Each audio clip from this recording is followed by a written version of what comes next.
Hello बच्चों, let's read the question. A ball of mass m moves with speed v and it strikes normally with a wall and reflected back normally.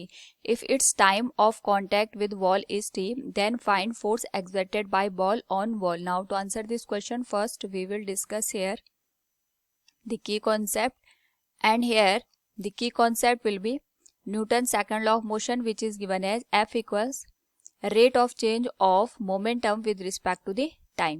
Now question के according हमारे पास यहाँ पे condition दे रखी है जिसके according एक wall दे रखा है और हम यहाँ पे एक बॉल को इस पे स्ट्राइक कराया विद वेलोसिटी v जिसका मास m के बराबर है.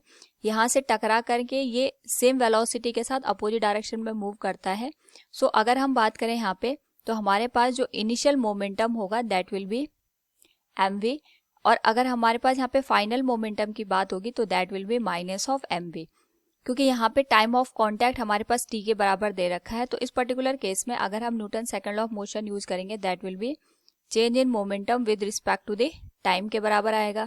सो चेंज इन मोमेंटम की अगर हम बात करें तो final momentum will be minus of mv और इनिशियल मोमेंटम mv के बराबर है and it will B divided by time t.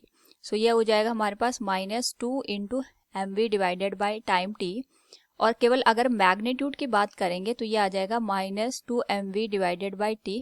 ये हमारे पास यहाँ पे मोमेंटम की वैल्यू हो जाएगी. So from the given question we can say here find the force exerted by ball on the wall. It will be 2 mv divided by t. Option A will be the right answer. Hope all you understood it. Thank you and best of luck.